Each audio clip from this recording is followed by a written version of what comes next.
Ninakaw ng asawa ko ang 40 taon ng aking buhay.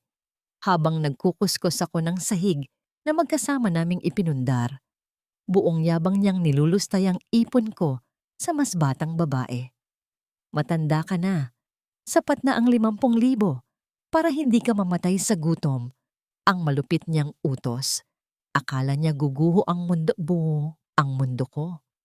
Ngunit mula sa mga punit na resibo at lumang libreta, babangon ako at wawasakin ang lalaking minsan kong minahal. Susuko ba ako? Matanda ka na, Luz. Tingnan mo ang sarili mo sa salamin ni hindi ko na magawang hawakan ka. Heto ang tseke na 500,000 piso. Mayroon kang 7 araw para hakutin ang mga basahan mo at lumayas sa pamamahay ko. Ang malupit na tinig ni Arturo ay umalingaw-ngaw sa gitna ng kusinang amoy, ginigisang bagoong at inihaw na mani. Walang pasubali, walang bahid ng pagsisisi. Nakatayo si Luz Viminda sa harap ng kalan. Hawak ang sandok na kahoy habang unti-unting kumukulo ang kare-karing paborito ng lalaking ngayon ay walang awang nagtataboy sa kanya. Ngayon, ang ika-40 anibersaryo ng kanilang kasal, ang araw sana ng mga rubi at paggunita sa 4 na dekada ng pagsasama, ngunit pinalitan ito ng malamig na kapirasong papel na inihagis ni Arturo sa ibabaw ng mesa. Namuo ang isang mabigat at nakakapasong bara sa lalamunan ni Luz. Naramdaman niya ang panginginig ng kanyang mga tuhod, ngunit pinilit niyang ibaba ang sandok nang walang anumang ingay na nalilikha. Hindi siya sumigaw, hindi siya umiyak. Ang pinakamatinding sakit ay hindi naghahanap ng atensyon. Ito ay tahimik na bumibiyak sa kaluluwa ng isang tao. Umilaw ang screen ng cellular phone ni Arturo na nakapatong sa tabi ng tseke. Ang boses ng isang nakababatang babae ay umibabaw sa katahimikan ng kusina. Matinis at punong-puno ng panghahamak. Babe, pababain mo na ang matanda. Baka bumaho ang bagong sofa ko. Nakakadiri naman kasing gumamit ng luma. Ang mga salitang iyon ay tila mga punyal na sabay-sabay na ibinaon sa dibdib ni Luz. Ang babaeng iyon ay si Cherry, ang sekretarya ni Arturo, na halos kaedad lamang ng kanilang bunsong anak. Nakita ni Luz kung paano ngumiti si Arturo. Isang nangiting kailanman ay hindi niya nasilayan sa loob ng nakalipas na 10 taon. Isang ngiti ng lalaking handang itapon ang lahat para sa pansamantalang aliw. Hinawakan ni Arturo ang kanyang telepono at naglakad palabas ng kusina na tila ba isang walang halagang alikabok ang iniwan niya. Naiwan si Luz na nakatitig sa tsekeng naglalaman ng kanyang halaga sa paningin ng asawa. Kapalit ng 40 taon ng pag-aalaga, paglalaba, pagpupuyat at pagtitiis ay 500,000. Dahan-dahang inabot ng mga kamay ni Luz na punong-puno ng kalyo at bakas ng matinding paghihirap ang gilid ng hapagkainan. Isa itong mesang gawa sa matibay na kahoy ng nara. Siya mismo ang nagpakintab nito gamit ang basahan at langis sa loob ng 3 dekada. Sa mesang ito sila unang kumain ng tuyo at kanin noong nagsisimula pa lamang si Arturo sa kanyang negosyo at wala pang kakayahang bumili ng disenteng ulam. Sa mesang ito, niya itinaguyod ang kanilang pamilya. At ngayon, sa mesang din ito tinapos ng lalaki ang lahat ng kanyang isinakripisyo. Kinuha ni Luz ang tseke mula sa mesa. Ibinulsa niya ito nang walang anumang salitang lumabas sa kanyang mga labi. Nananatiling tahimik at yumuyuko na parang isang talo ng aso. Alam niya na kung magwawala siya ngayon, kung magmamakaawa siya o magagalit, pagtatawanan lamang siya ng lalaking iyon at mawawalan siya ng laban. Kailangan niyang maging mahina sa paningin ng isang mapagmataas. Ang pinakamatalinong hakbang ay ang tanggapin ang pangaalipusta upang linlangin ang kalaban. Nang maramdaman niyang nakaalis na ang sasakyan ni Arturo, dahan-dahang naglakad si Luz patungo sa maliit na bodega sa ilalim ng hagdan. Ang hangin sa loob ay amoy alikabok at lumang kahoy na matagal nang hindi nasisinagan ng araw. Binunot niya mula sa kanyang bulsa ang tseke at walang pag-aalinlangang pinunit ito ng maliliit na bahagi hanggang sa magmukha itong mga basurang bumagsak sa sahig. Lumuhod siya, hindi para manalangin o umiyak, kundi para hilahin mula sa pinakailalim ng estante ang isang mabigat na kahon na gawa sa bakal. Binalot na ito ng kalawang dahil higit 20 taon na itong nakatago. Kinuha niya ang isang lumang susi na nakasabit sa mismong kwintas na nasa kanyang leeg, itinapat sa butas ng kandado at pinihit. Ang pag-ikot ng matigas na metal sa loob ng kalawanging kandado ay lumikha ng isang mabigat na taginting sa gitna ng kadiliman. Sa loob ng kahong ito, nakahimlay hindi ang kanyang mga luha, kundi ang simula ng pagbawi sa lahat ng ninakaw sa kanya. Umangat ang mabigat na takip ng kalawanging kahon, nagpakawala ng amoy ng lumang papel at pinatuyong sampagwita na matagal nang ibinaon sa limot. Sa ilalim ng aandap-andap na liwanag ng nag-iisang bumbilya sa bodega, nanginginig ang mga kamay ni Luz Viminda nang abutin niya ang mga pinagpatong-patong na libreta. Ang mga pahina nito ay naninilaw na at marupok, ngunit bawat guhit ng tinta sa loob ay piping saksi sa kanyang mga pawis at luha. Dito niya itinala ang bawat sentimong inipon nila noon, mula sa pinakamurang bigas hanggang sa mga inutang na materyales para sa unang kontrata ni Arturo. Dahan-dahan niyang binuksan ang pinakaunang kwaderno. Sa unang pahina, nakasulat ang pamilyar na kumpas ng kamay ni Arturo. Isang mensaheng inialay nito noong sila ay nagsisimula pa lamang mangarap. Para sa reyna ng buhay ko, iyon ang mga salitang minsan ay nagbigay ng init sa kanyang puso noong mga gabing wala silang makain. Ngayon, ang mga salitang iyon ay tila lason na sumusunog sa kanyang pagkatao. Kinuha ni Luz ang isang pulang bolpen na nakasuksok sa gilid ng kahon. Nang walang pag-aalinlangan, idiniin niya ang dulo nito sa papel at marahas na hinagisan ng ekis ang pangungusap ni Arturo. Sa bawat pagdiin ng tinta, unti-unti niyang pinapatay ang emosyong umalipin sa kanya ng 4 na dekada. Mula sa bulsa ng kanyang palda ay kinuha niya ang kanyang telepono. Pilit niyang pinakalma ang pagyanig ng kanyang mga daliri upang buksan ang aplikasyon ng kanilang bangko. Gusto niyang malaman kung hanggang saan ang kayang patayin ni Arturo. Nang lumitaw ang mga numero sa maliit na screen, tila isang malamig na kamay ang dumukot sa puso ni Luz. Ang kanilang joint account, ang pondong pinag-ipunan niya para sa kanilang pagtanda at higit sa 10 milyong piso ang laman, ay simot na simot. Ang natitira na lamang ay eksaktong 50 piso. Nanigas ang buong katawan ng matanda.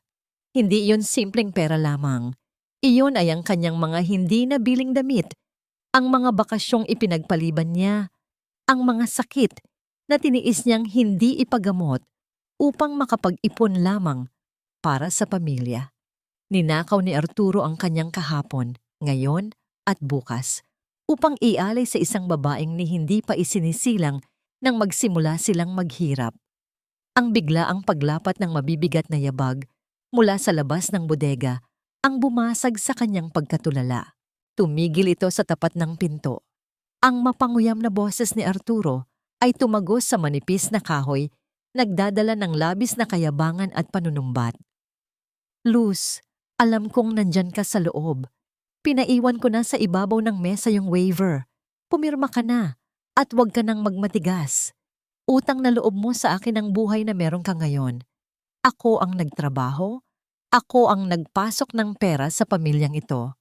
Dapat nga magpasalamat ka pa dahil hindi kita iiwang walang-wala. Ang bawat salita ay sadyang binitawan upang durugin ang anumang natitirang dignidad ng kanyang asawa. Ipinapamukha nitong wala siyang silbi, na ang 40 taon ng pagiging ilaw ng tahanan ay walang katumbas na halaga. Nakaupo sa malamig na sahig, kinagat ni Luz ang kanyang ibabang labi nang napakadiin hanggang sa malasahan niya ang pait ng sariling dugo. Ginawa niya iyon upang pigilan ang anumang hikbi na maaring kumawala sa kanyang lalamunan. Hindi niya bibigyan ng kasiyahan ang lalaking yon na marinig siyang nagmamakaawa o umiiyak.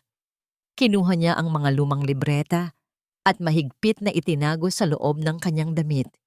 Idinikit sa kanyang naghihingalong dibdib na tila isang kalasag. Ang mga luhang nagbabadyang tumulo ay pinalitan ng isang malamig at nakakatakot na determinasyon. Umalis ang mga yabag at naghari muli ang nakakabinging katahimikan sa loob ng madilim na silid.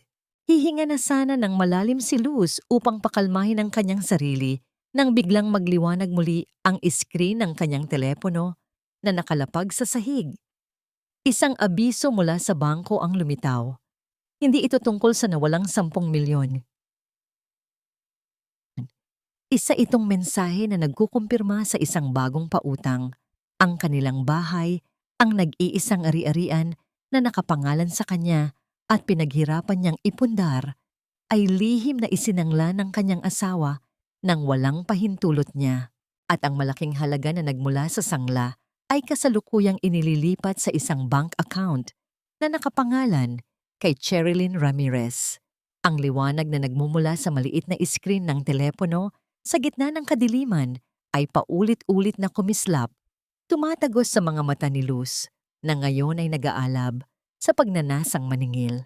Sa lalim ng gabi, ang tanging nagbibigay buhay sa madilim na silid ay ang malamlam na liwanag na nagmumula sa iskrin ng telepono ni Luz Viminda. Nanginginig ang kanyang mga daliri, tila nawawalan ng lakas nang pindutin niya ang pangalan ng kanyang bunsong anak na si Maya. Nang sagutin ng dalaga ang tawag, isang mabigat at nakakapasong bara ang sumakal sa lalamunan ng matanda. Pinilit niyang magsalita, ngunit walang anumang tinig na lumabas. Tanging isang malalim at basag na paghugot ng hininga ang nagpahatid ng kanyang labis na pagdurusa. Ma, bakit po? Anong nangyari? 2:00 na ng madaling araw. Ang nag-aalalang boses ni Maya ay tila isang malambot na unan na sumalo sa pagbagsak ng damdamin ni Luz. Napapikit ang matanda habang ang mga luhang kanina pa niya pinipigilan ay tuluyan ng nag-unahang pumatak sa kanyang mga pisngi. Anak, wala na ang lahat. Kinuha ng papa mo ang lahat ng pinaghirapan natin. Hindi nagtagal. Ang talim ng liwanag mula sa mga ilaw ng isang sasakyan ay humagip sa bintana ng kanilang tahanan. Bumukas ang pintuan at pumasok si Maya. Magulo ang buhok at bakas ang matinding kaba sa kanyang mga mata. Nang makita niya ang kanyang ina na nakaupo sa malamig na sahig ng aklatan habang yakap-yakap ang mga lumang kwaderno, mabilis siyang lumuhod at ikinulong ito sa isang mahigpit na yakap. Sa yakap na yon naramdaman ni Luz na hindi siya nag-iisa, na ang binhi ng pagmamahal na itinanim niya sa kanyang mga anak ay nagbunga ng isang matibay na puno na ngayon ay sumisilong sa kanya. I'm here, Ma. Ano bang ginawa niya sa'yo? Sabihin mo sa akin ang totoo. Bulong ni Maya habang pinupunasan ng mga luha sa kulubot na mukha ng kanyang ina. Isinalaysay ni Luz ang lahat ng panlalait, ang pagtataboy, ang nawalang 10 milyong piso, at ang lihim na pagsangla sa kanilang tahanan para maibigay sa kalaguyo nitong si Cherry. Sa bawat salitang binibitawan ng ina, nakita ni Luz kung paano nanigas ang panga ni Maya at kung paano nag-alab ang galit sa mga mata nito. Ang galit ng isang anak na nakasaksi sa pagkaubos ng sariling ina. Hindi ko hahayaang gawin niya ito sa'yo. Ipapakulong ko silang dalawa, Ma. Pangako yan. Ibabalik natin kung ano ang nararapat sa'yo. Mariing wika ng dalaga na may himig ng isang panunumpa. Inilatag nila sa ibabaw ng malapad na mesa ang mga naninilaw na libreta at itinapat sa digital na kopya ng bank statement mula sa telepono ni Maya. Sinimulan nilang pagdugtungin ang mga patunay. Sa gitna ng kanilang mabusising paghahanap, napansin ni Maya ang panginginig ng mga balikat ng kanyang ina dahil sa nanunuot na lamig ng madaling araw. Hinubad ng dalaga ang kanyang makapal na tsaketa ang mismong uniforme niya bilang isang abogado, at marahan itong ipinatong sa nangihinang balikat ni Luz. Sa simpleng kilos na yon, tila ipinapasa ng anak ang kanyang propesyon, lakas at proteksyon upang balutin ang giniginaw na kaluluwa ng inang nag-aruga sa kanya. Isang tipid, ngunit dalisay na ngiti ang sumilay sa mga labi ni Luz, isang munting patak ng lunas sa nagdurugo niyang puso. Muling tinuon ni Maya ang pansin sa mga papeles at doon niya natuklasan ang isang malaking butas sa plano ng kanyang ama. "Ma, look at this!" Tinransfer niya ang pera natin sa isang kumpanyang tinawag na Construction Materials C. Isa itong dummy corporation na nakapangalan kay Cherilyn Ramirez, at itong abiso tungkol sa pagsangla ng bahay natin, tiningnan ko ang digital copy mula sa registry. Peke ang pirma mo at walang nakalagay na thumb mark. "This is our winning ticket, ma." Null and void ang kontratang ito kapag napatunayan nating pineke niya ang pagkakakilanlan mo. Nagliwanag ang mukha ni Luz sa pag-asang umusbong mula sa tuklas ng anak. Ngunit bago pa man ma-save ni Maya ang kopya ng ebidensya sa kanyang aparato, isang mabigat na pagbagsak ng mga paa ang yumanig sa sahig na gawa sa kahoy sa labas ng aklatan. Ang mga hakbang na yon ay mabagal ngunit may dalang mabigat na banta, papalapit ng papalapit sa kanilang kinaroroonan. Napigil ni Luz ang kanyang paghinga habang nanlalamig ang kanyang mga kamay. Ang tanso at bilugang hawakan ng pintuan ay dahan-dahang umikot pababa. Ang tuluyang pag-ikot ng bilugang hawakan ng pintuan ay nagluwal sa bulto ni Arturo. Amoy alak ang kanyang hininga at halatang nabigla nang makita ang bunsong anak na nakaupo sa tabi ng kanyang asawa. Bago pa man makapagsalita ang lalaki upang magpalusot, matapang na tumayo si Maya at hinarap ang ama gamit ang isang matalim at walang galang na titig. Hindi na kailangan ng salita upang iparating ng dalaga na alam na niya ang buong katotohanan. Umiwas ng tingin si Arturo, mabilis na isinara ang pinto at naglakad palayo upang iwasan ang komprontasyon sa anak na isang abogado. Sa gabing iyon, matagumpay nilang naitago ang lahat ng ebidensya bago sumikat ang araw. Kinaumagahan, matapos umalis ang sasakyan ni Arturo patungo sa kanyang kumpanya, naiwan si Luz Viminda sa loob ng bahay upang ipagpatuloy ang kanyang lihim na pag-iimpake. Ngunit ang inaasahan niyang tahimik na umaga ay binasag ng magkakasunod at mabibigat na yabag ng matutulis na takong na walang kahihiyang pumasok sa kanilang pintuan. Hindi na kailangang lumingon ni Luz upang malaman kung sino ang walang galang na panauhin. Pumasok si Cherilyn, suot ang isang masikip na pulang damit at bitbit ang isang mamahaling bag na binili gamit ang perang pinaghirapan ng matanda. Iginala ng nakababatang babae ang kanyang paningin sa kabuuan ng sala, nakataas ang kilay at tila pinandidirian ang bawat lumang kagamitan na kanyang makita. "Grabe, ang baduy talaga ng taste mo. Kailangan kong palitan ang mga kurtinang ito bago kami lumipat ni Arturo next week." Ang mayabang na wika ni Cherilyn habang dire-diretsyong naglalakad patungo sa sentro ng sala. Sa kanyang paghakbang, sinadya niyang itapak ang kanyang sapatos na puno ng putik mula sa labas doon mismo sa gitna ng makapal at hinabing alpombra. Ang alpombrang iyon ay ginawa ni Luz Viminda gamit ang kanyang sariling mga kamay sa loob ng 6 na buwan. Nakita ni Luz kung paano kumalat ang maitim na dumi sa malinis at pinaghirapang sinulid.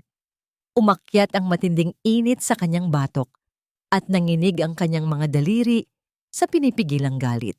Gusto niyang hablutin ang buhok ng babaeng ito at isubsob ang mukha nito sa putik, ngunit umalingaw-ngaw sa kanyang isipan ang bilin ni Maya. Kailangan nila ng malinaw na bakas ng daliri ni Cherilyn upang patunayan sa imbestigasyon ng bangko na ang babaeng ito ang personal na nag-asikaso ng mga pekeng papeles. Lumapit si Cherilyn kay Luz at tiningnan ang matanda mula ulo hanggang paa. Kasunod, ang isang mapang-uyam na ngiti. Alam mo, naiintindihan ko naman kung bakit iniwan ka ni Arturo. Ang tanda-tanda mo na, amoy lupa ka na. Tingnan mo nga iyang balat mo, puro kulubot. Ibigay mo na, kasi ang pwesto sa mas sariwa at mas maganda. Habang nagsasalita, sadyang iniangat ng dalaga ang kanyang kamay upang ipagmalaki ang isang malaking singsing na diamante na kumikinang sa kanyang daliri. Ibinaba ni Luz ang kanyang paningin upang itago ang nag-aapoy niyang mga mata. Huminga siya ng malalim, pilit na pinakalma ang pagtibok ng kanyang dibdib at nagpanggap na isang talunan at mahinang matanda. Kukuha lang ako ng malamig na tubig para sa'yo. Mahinahong sagot ni Luz bago tumalikod patungo sa kusina. Nang bumalik siya, maingat niyang inabot ang isang malinis at makiniis na basong salamin na puno ng malamig na tubig. Kinuha ito ni Cherilyn, ininom ang kalahati at padabog na ibinaba sa ibabaw ng mesita. Ang mga daliri ng nakababatang babae ay nag-iwan ng malinaw at perpektong marka sa nakakapasong lamig ng salamin. Nagtagumpay si Luz. Matapos makuha ang gusto, naglakad si Cherilyn patungo sa kabilang silid upang patuloy na maghanap ng mapipintas. Nang makalayo ang kaaway, dahan-dahang lumuhod si Luz sa ibabaw ng nadumihang alpombra.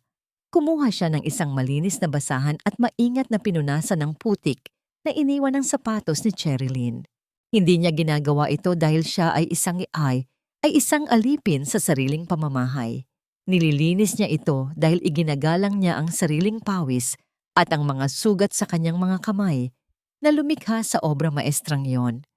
Ang kanyang dignidad ay hindi kailanman mababawasan ng dumi na nagmula sa isang taong walang halaga. Makalipas ang ilang sandali, bumalik si Cherilyn sa sala at nagpa siyang umalis na. Kinuha nito ang kanyang mga gamit. Ngunit sa kanyang pagmamadali, ay naiwang bahagyang nakabukas ang siper ng kanyang mamahaling bag na nakapatong sa silya. Nang humampas ang hangin mula sa nakabukas na bintana, isang makintab na papel ang inilipad palabas mula sa loob ng bag at dahan-dahang bumagsak sa paanan ni Luz. Yumuko ang matanda upang pulutin ito. Isa itong itim na litrato mula sa ospital, isang imahe na nagpapakita ng hugis ng isang bata sa loob ng sinapupunan. Sa kanang bahagi ng papel, malinaw na nakalimbag ang pangalan ng pasyente, Cherilyn Ramirez. Ang pahina ng litrato ay banayad na nanginginig sa ilalim ng ihip ng hangin. Nakatitig si Luz Viminda sa maitim na parisukat ng papel na inilipad ng hangin mula sa bag ng kalaguyo ng kanyang asawa. Ang bawat pangangatog ng kanyang mga daliri ay nagpapagpag sa gilid ng litrato, habang ang kanyang mga mata ay nakapako sa malabong hugis ng isang bata sa loob ng sinapupunan. Isang bagong buhay na nabuo mula sa pagkawasak ng kanyang sariling pamilya. Ngayon ay malinaw na sa kanya kung bakit ganoon na lamang kadesperado si Arturo na palayasin siya sa loob ng 7 araw. Hindi lamang pala bahay at kayamanan ang nais nitong ibigay kay Cherilyn, kundi pati na rin ang apelyidong 3 dekada niyang iningatan. Ang sakit na gumapang sa dibdib ni Luz ay tila isang baga na unti-unting sumusunog sa kanyang paghinga. Ang pagpasok ng malamig na hangin mula sa pinto ay hudyat ng pagdating ng kanyang anak na si Maya. Nang makita ng dalaga ang hawak ng ina, mabilis itong lumapit at tiningnan ng papel. Walang salitang namutawi kay Maya, ngunit ang higpit ng pagkakakuyom ng kanyang panga ay sapat na upang ipakita ang labis na pandidiri sa ginawa ng ama. Kumuha ang dalaga ng isang malinis na panyo at maingat na binalot ang basong salamin na ininuman ni Cherilyn kanina. Tinitiyak na mapoprotektahan ang bakas ng daliri na gagamitin nilang sandata laban sa mga pekeng papeles ng bangko. Habang ginagawa yon ni Maya, ang mga gulong ng sasakyan ni Arturo ay lumikha ng mabigat na pagdagan sa graba ng kanilang paradahan. Dumating na ang lalaking sumira sa kanilang tahanan. Pumasok si Arturo sa sala na may bitbit na kahon ng mamahaling alak. Nang makita niya si Luz na nakaupo sa silya habang nakayuko, inilapag niya ang kahon sa mesa at huminga ng malalim, nagpapanggap na isang lalaking napapagod sa sitwasyon at naghahanap ng pangunawa. Ginamit niya ang kanyang pinakamalambot na boses, isang boses na puno ng lason at panlilinlang. Luz, be reasonable. Nakita ko yung mga gamit mong nakaimpake na at masaya akong natatauhan ka na. Magkakaanak na kami ni Cherry. Kailangan ko ng pamilyang mabubuhay pa ng matagal. Matanda na tayo at alam mo namang hindi mo na maibibigay sa akin ang kagalakan ng pagkakaroon ng bagong supling. Isipin mo na lang na ginagawa ko ito para sa kinabukasan ng susunod kong anak. Huwag mo na kaming pahirapan, tanggapin mo na ang 500,000 at umalis ka na ng tahimik. Ang mga salitang iyon ay tila mga asidong ibinuhos sa nakangangang sugat ni Luz. Ipinapamukha ng lalaking ito na ang kanyang halaga ay nakadepende lamang sa kanyang kakayahang magbigay ng anak. Na tila ba ang 2 anak na pinalaki niya ng maayos ay walang kwenta dahil lamang lumipas na ang kanyang kabataan. Naramdaman ni Luz ang pag-akyat ng matinding init sa kanyang mukha. Gusto niyang isumbat ang lahat ng gabing hindi siya natulog para alagaan ito nung nagkasakit ito sa atay. Ang lahat ng alahas na isinangla niya para isalba ang kumpanya nito. Ngunit kinagat niya ang loob ng kanyang pisngi. Pilit niyang nilamon ang kanyang dignidad at dahan-dahang tumango. Hindi humaharap sa asawa, nagkukunwaring tanggap na ang mapait na kapalaran upang mapanatiling nakapikit ang mga mata ng kalaban sa paparating na ganti. Umalis si Arturo patungo sa kanyang silid na may bakas ng tagumpay sa pag-aakalang tuluyan na niyang napasuko ang asawa.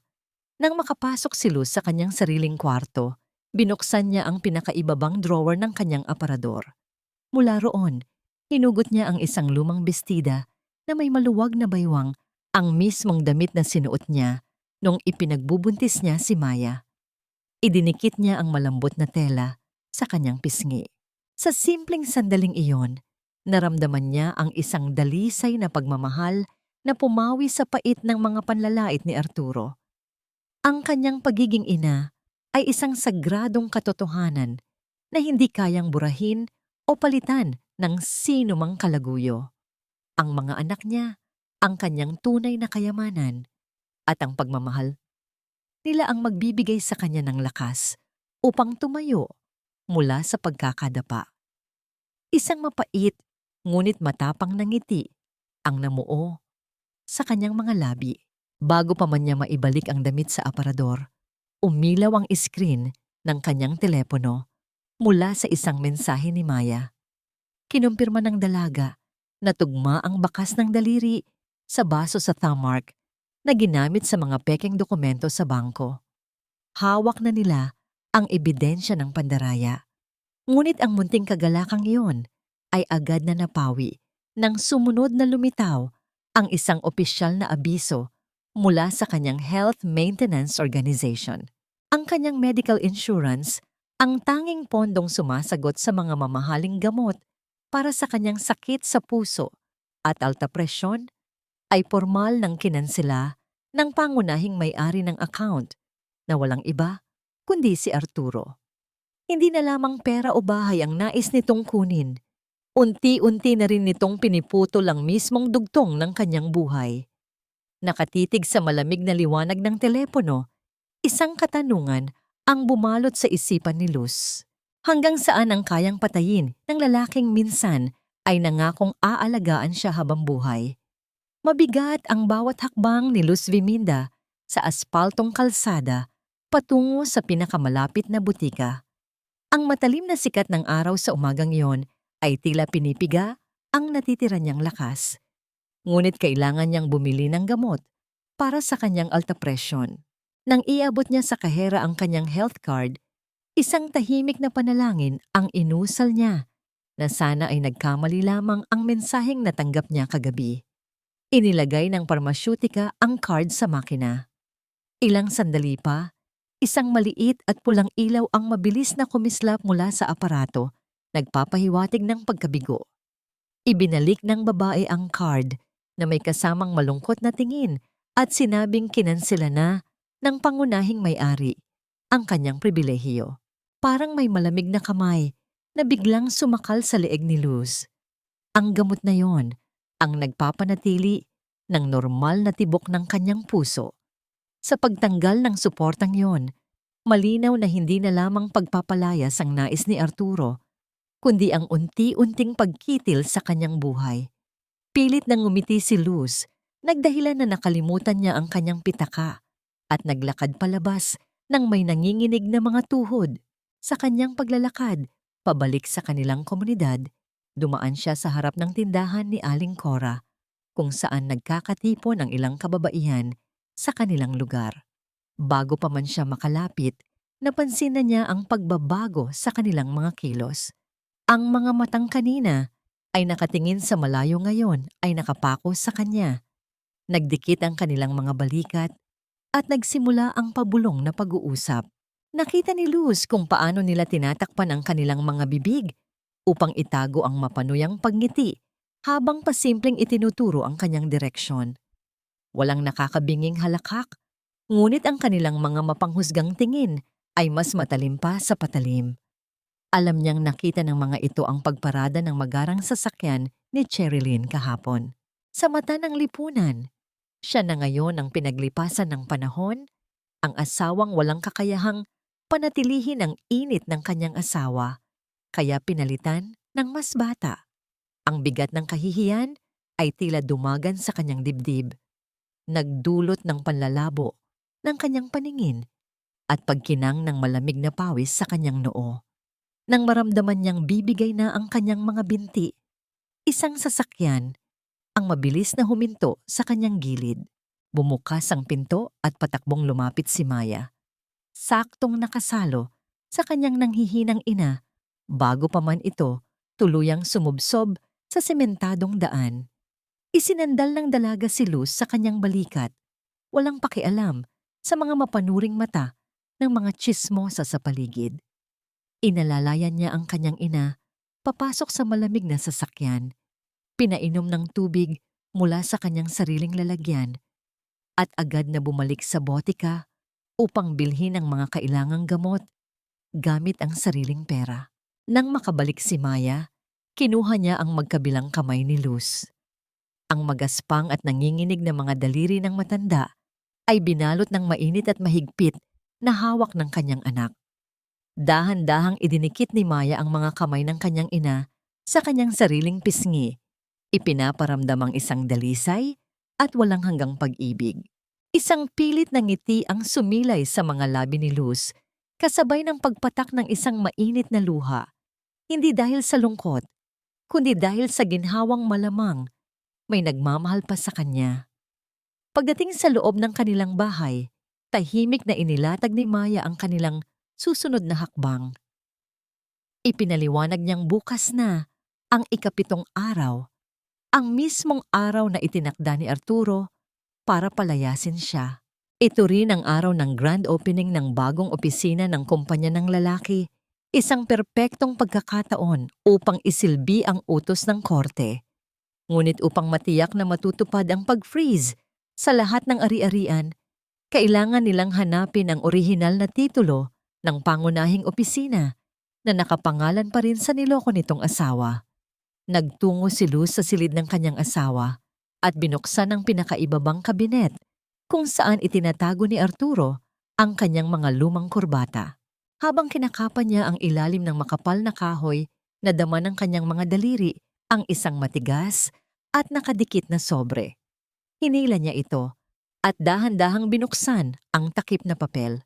Sa loob ay hindi lamang ang titulo ng lupa, kundi isang bagong gawang Deed of Absolute Sale na nakatakdang ipanotaryo bukas.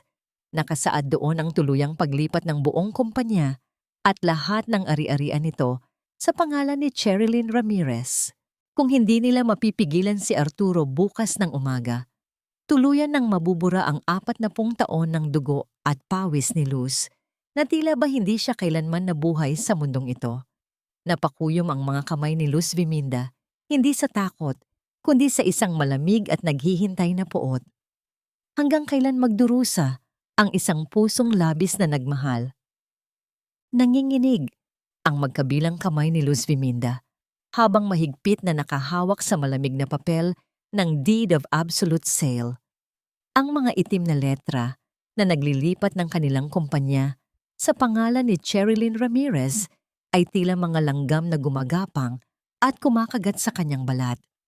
Ipinikit niya ang kanyang mga mata, umaasang sa kanyang muling pagdilat ay magbabago ang katotohanan.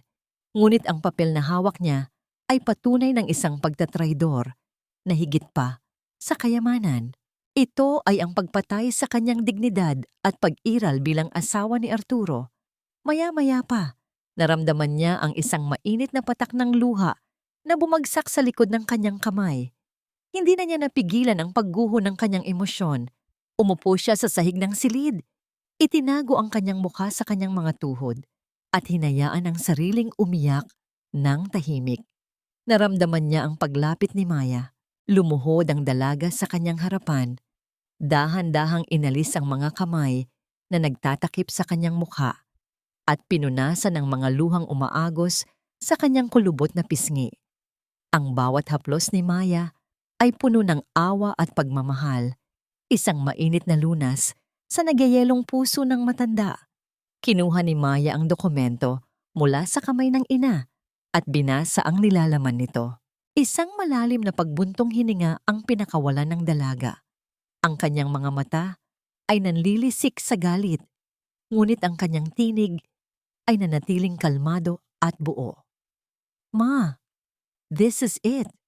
Ito ang huling ebidensya na kailangan natin para mapatunayan na ang pag-iimpake mo at pagpayag sa gusto niya ay bahagi ng kanyang manipulasyon.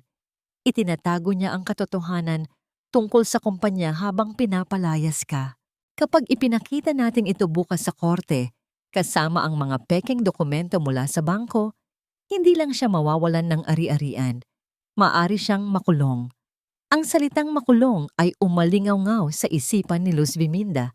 Naisip niya ang lalaking minsan niyang minahal, ang lalaking nangakong aalagaan siya sa hirap at ginhawa, na ngayon ay malapit ng mahulog sa sarili nitong patibong. Ngunit sa halip na awa, isang malamig na determinasyon ang pumalit sa kanyang mga luha. Ang panahong itinakda para maging sunod-sunuran ay tapos na. Kailangan nating tiyakin na hindi niya malalaman na nawawala ang dokumentong ito hanggang sa huling sandali. Ang mahinang wika ni Luz, ang kanyang boses, ay unti-unting nakakakuha ng tibay. Gumawa tayo ng paraan para maihatid mo agad ang papel na ito sa korte habang ako ay mananatili dito at magpapanggap na wala akong alam.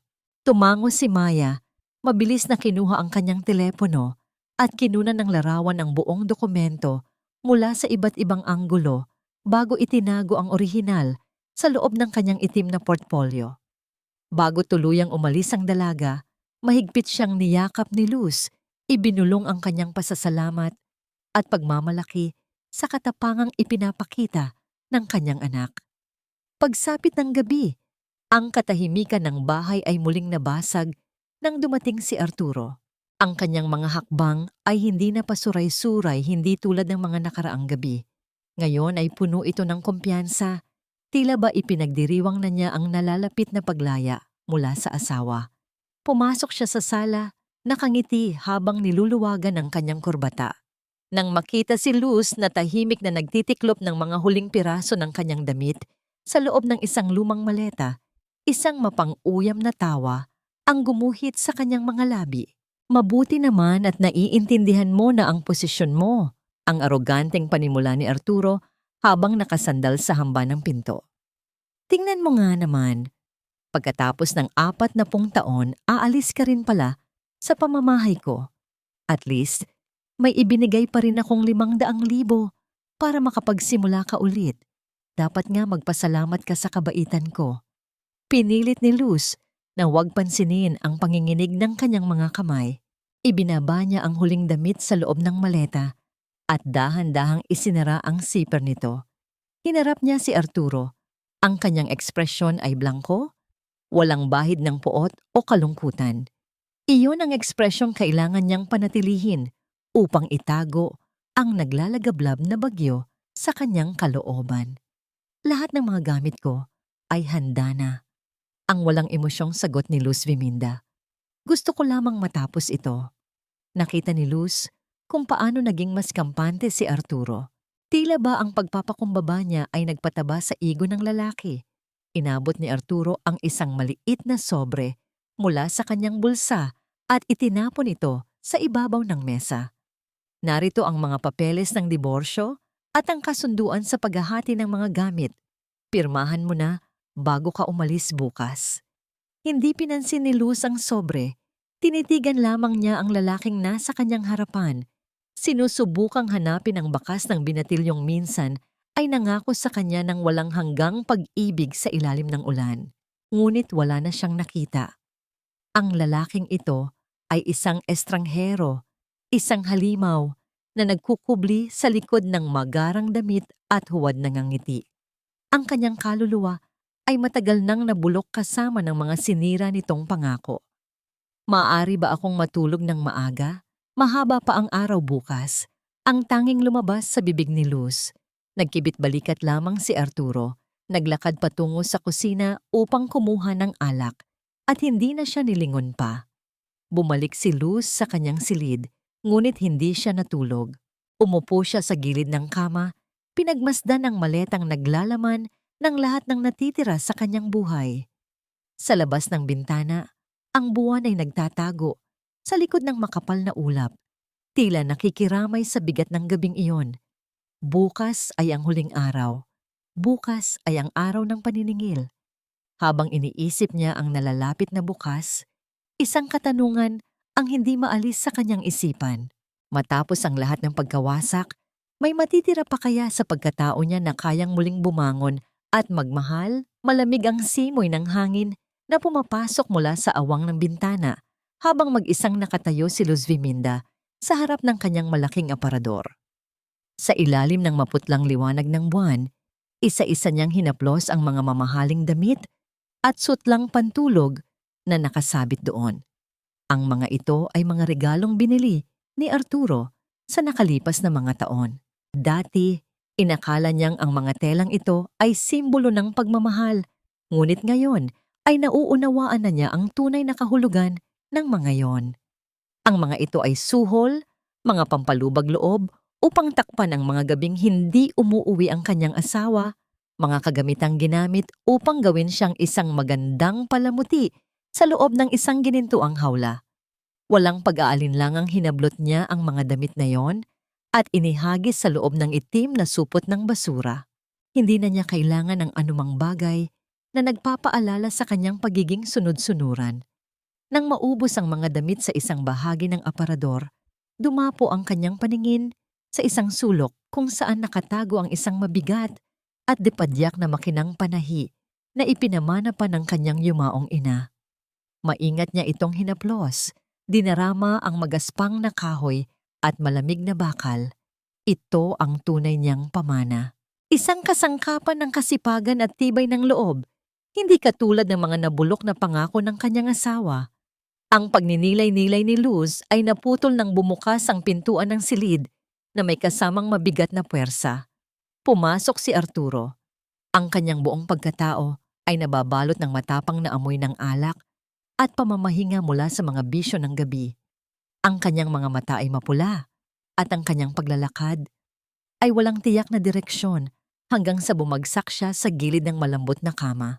Tiningnan niya si Luz na tahimik na nag-iimpake at biglang nagbago ang anyo ng kanyang mukha.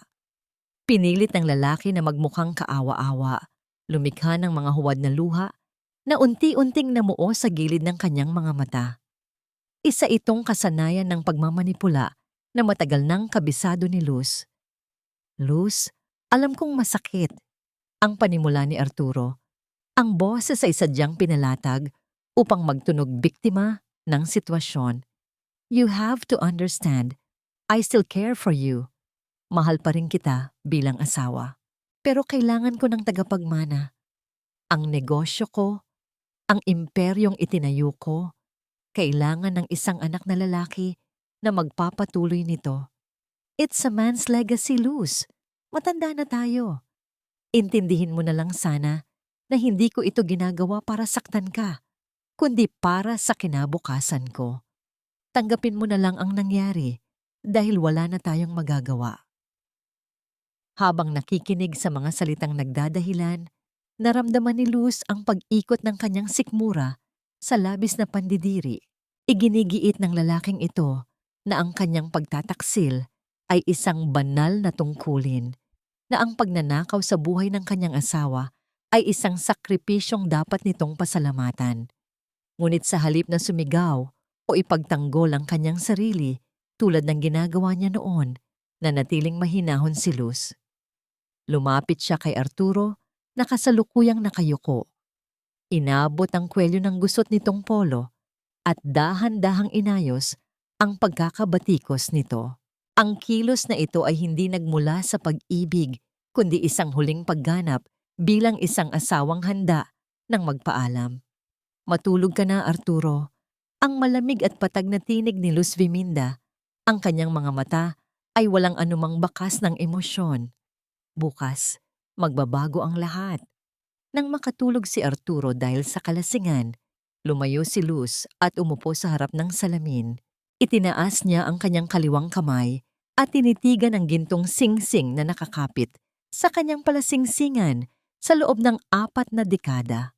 Unti-unti, gamit ang nanginginig na kanang kamay, hinila niya ang singsing palabas.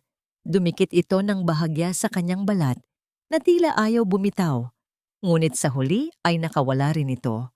Naiwan ang isang malinaw at maputlang marka sa kanyang daliri. Isang malalim na bakas na hindi nasikatan ng araw sa napakahabang panahon. Iyon ang sugat ng kanyang pagpapakasal. Hawak ang ginto, hindi niya ito ibinalik sa kanyang lalagyan ng alahas. Dahan-dahan niya itong inilapag sa ibabaw ng maruming gawaan ng abo ng sigarilyo na pagmamay-ari ni Arturo. Ang mamahaling metal ay tahimik na lumubog sa gitna ng kulay abong dumi at nag-aagaw buhay na baga. Tapos na ang kanyang pagdurusa sa loob ng bahay na ito. Ang kadiliman ng gabi ay unti-unting nilamon ng sumisikat na araw. Ang mga sinag ng umaga ay sumilip sa mga bintana, nagdadala ng panibagong init sa malamig na silid. Suot ang isang disente at malinis na barot saya na may modernong tabas, nakatayo si Luz sa gitna ng sala, hawak ang hawakan ng kanyang nag-iisang maleta. Ang 7 araw ay opisyal nang dumating. Sa hindi kalayuan, ang tahimik na paligid ng kanilang eksklusibong komunidad ay ginari ng isang tumataas at bumababang tinig na nagmumula sa mga papalapit na sasakyan ng mga awtoridad. Ang halinhina na liwanag ng pula at bughaw ay nagsimulang tumama at sumayaw sa mga pader ng kanilang tahanan. Handa na ang bagyo upang linisin ang lahat ng dumi. Ang maletang naglalaman ng buong buhay ni Luz Viminda ay walang awang inihagis palabas ng pintuan. Bumagsak ito sa matigas na semento at nagpaikot ng makapal na alikabok sa hangin habang bahagyang bumubuka ang zipper nito. Sa labas ng tarangkahan, nagsimulang magtipon ang mga kapitbahay. Ang kanilang mga mapanghusgang tingin at pabulong na usapan ay tila isang mabigat na ulap na nagbabadyang dumagan sa balikat ng matanda. Nakatayo si Arturo sa balkonahe, nakapamulsa at taas noo, habang nakakapit naman sa kanyang braso si Cherilyn na may taglay na mapanuyang ngiti. Para sa dalawang ito, ang umagang iyon ay ang rurok ng kanilang tagumpay. Ngunit nang humakbang palabas ng pinto si Luz, walang nakitang luha ang mga nag-aabang na mata. Wala ang nakakaawang asawa na inaasahan nilang magmamakaawa sa paanan ng lalaki. Lumabas si Luz na suot ang isang malinis at modernong barot saya na kulay murang kayumanggi. Ang kanyang buhok ay maayos na nakapusod at ang kanyang tindig ay tuwid na tuwid. Tinitigan niya si Arturo hindi bilang isang Panginoon, kundi bilang isang hamak na nilalang na kinakaawaan ng kanyang kaluluwa. Ang malamig at matapang na aura ni Luz ay nagpatahimik sa mga nagbubulungang kapitbahay. Isang ginang nakilala sa pagiging tsismosa sa kanilang lugar ang biglang nakaramdam ng hiya sa sarili. Yumuko ang ginang, mabilis na lumapit sa bumagsak na maleta, pinagpagan ng alikabok nito at maingat na inilapit sa paanan ni Luz nang may kasamang pilit at magalang na ngiti. Bago pa man makapagsalita si Arturo upang ipagmalaki ang kanyang pagpapalayas, ang paligid ay biglang nagliwanag dahil sa halinhinang asul at pulang ilaw na nagmumula sa tatlong sasakyan ng awtoridad. Sabay-sabay itong huminto sa tapat ng kanilang bahay. Ang babala ng mga sasakyan ay pumunit sa katahimikan ng umaga, nagpabilis sa tibok ng puso ng lahat ng nakasaksi. Mula sa unang sasakyan, bumaba si Maya na suot ang kanyang formal na uniforme bilang abogado. Hawak ang isang makapal na folder. Kasunod niya ang hepe ng pulisya at ilang opisyal na may seryosong mga mukha. Nawala ang nangiti sa mga labi ni Cherilyn habang unti-unting nangunot ang noo ni Arturo. Anong ibig sabihin nito, Maya? Bakit ka nagdala ng mga pulis sa pamamahay ko? Ang matapang ngunit kinakabahang tanong ni Arturo. Hindi siya tiningnan ng dalaga bilang isang ama. Hinarap siya ni Maya bilang isang tagapagtanggol ng batas. Arturo San Juan, hawak ko ang Temporary Protection Order na inilabas ng Family Court ngayong umaga. Kasong paglabag sa Violence Against Women and Children Act, partikular ang matinding economic abuse. Inilipat mo ang mga pondo ng pamilya at isinangla ang bahay na ito gamit ang pekeng pirma upang pondohan ang iyong kalaguyo. Namutla si Arturo. Pilit siyang ngumiti sa mga pulis upang magpalusot. Mga sir, misunderstanding lang ito ng mag-asawa. Ako ang may-ari ng lahat ng ito. Ako ang nagpakain sa kanila, kaya wala silang karapatang bawiin ang pera ko. Inilabas ni Maya ang ikalawang dokumento at itinaas ito upang makita ng lahat. Kasama sa utos ng korte ang agarang pag-freeze sa lahat ng bank accounts mo, pati na ang mga dummy accounts na nakapangalan kay Cherilyn Ramirez. Ni isang kusing ay wala kang makukuha. At dahil ang bahay na ito ay nakapangalan sa nanay ko, ikaw ang may 7 araw para hakutin ang mga gamit mo. Ngunit simula sa oras na ito, bawal ka nang lumapit ng 100 metro sa nanay ko. Umalis na kayo sa property na ito. Ang bawat salitang binitawan ni Maya ay tila mga palaso na direktang tumagos sa kayabangan ni Arturo. Ang maletang inihagis niya kanina para kay Luz ay siya palang magiging simbolo ng sarili niyang pagbagsak. Ang pakiramdam ng labis na katarungan ay umapaw sa dibdib ni Luz, isang kaligayahang nagpabigat sa kanyang paghinga, ngunit nagpaginhawa sa kanyang kaluluwa. Sa kabilang banda, hindi matanggap ng lalaki ang pagguho ng kanyang imperyo. Ang mukha ni Arturo ay namula sa labis na galit. Naglabasan ang mga ugat sa kanyang leeg at sa isang iglap ay nawala siya sa katinuan. Sumugod siya patungo kay Luz na may nakakuyom na kamao, handang manakit upang maibalik ang kanyang kapangyarihan. Ngunit bago pa man dumapo ang kanyang kamay, mabilis siyang hinarang ng 2 pulis. Pinuwersa siyang ibaluktot pababa at idiniin ang kanyang mukha sa mainit na asero ng nakaparadang sasakyan. Ang mainit na metal ay dumikit sa kanyang pisngi habang pilit siyang nagpupumiglas, ngunit ang mga kamay ng batas ay napakahigpit. Ang lalaking minsang nag-akalang hawak niya ang mundo ay ngayon nakasubsob, walang kalaban-laban, at pinapanood ng mga taong minsan niyang minaliit. Habang nagwawala si Arturo, napansin ni Luz ang pag-atras ni Cherilyn. Wala itong ginawang hakbang upang tulungan ang lalaki. Sa halip, palihim nitong kinuha ang kanyang telepono, tumalikod, at nagsimulang tumawag sa isang numerong walang pangalan. Sa isip ng batang kalaguyo, kung wala nang silbi ang lalaking ito, kailangan niya ng bagong sasalo.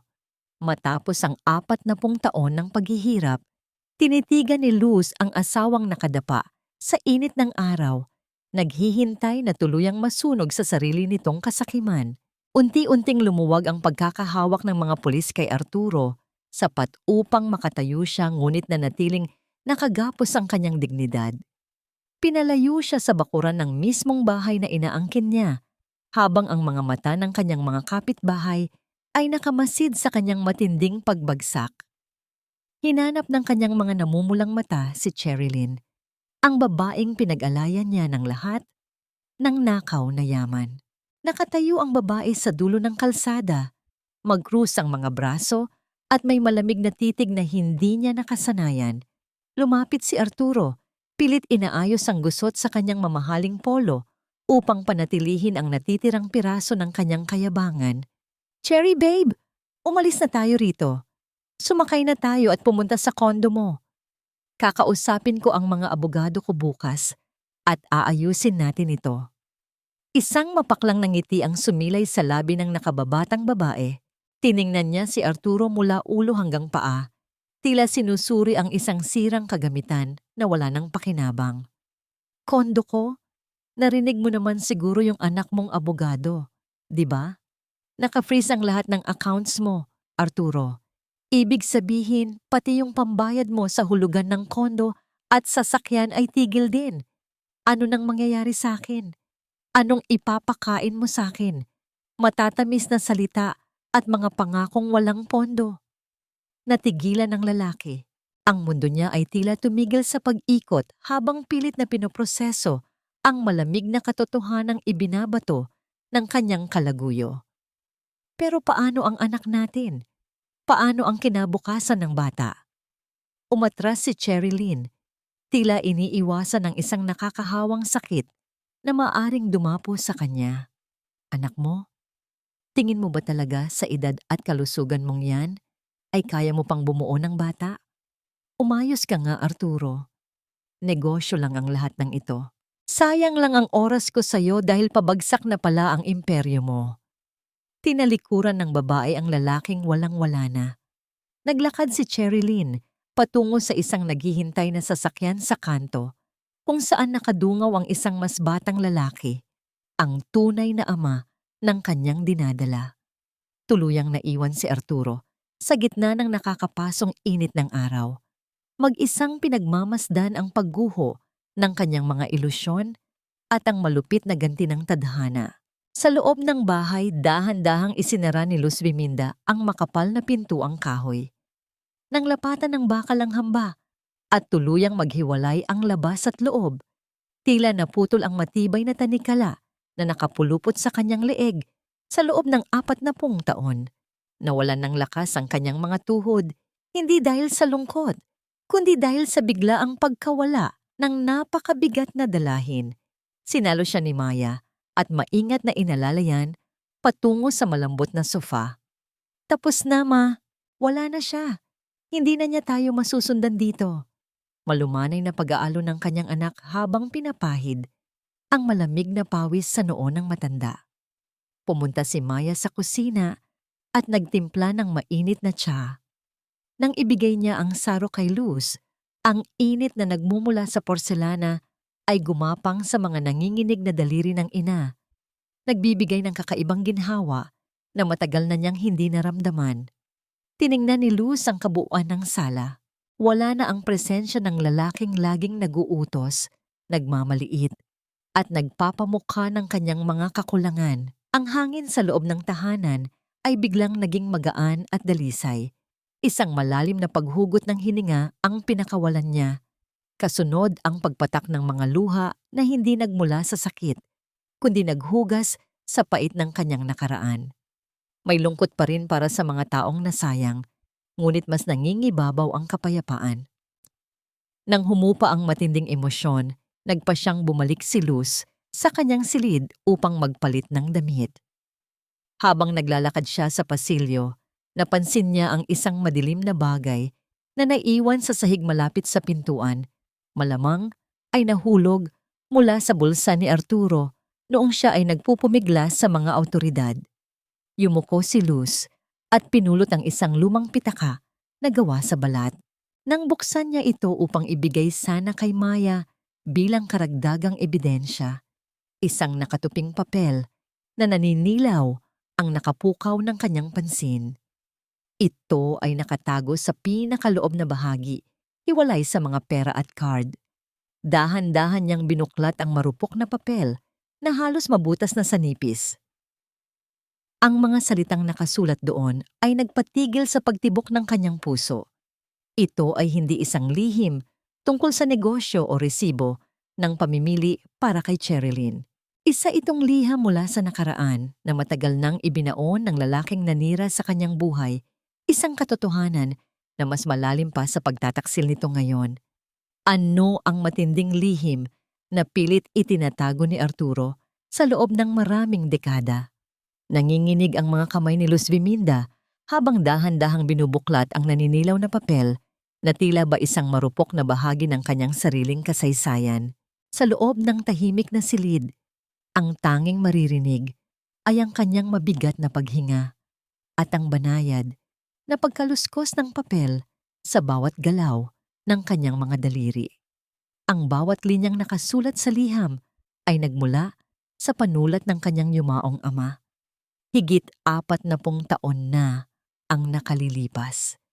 Ito ay isang sulat na hindi kailanman nakarating sa kanya dahil hinarang at itinatago ito ni Arturo sa pinakamadilim na sulok ng kanyang lihim na buhay.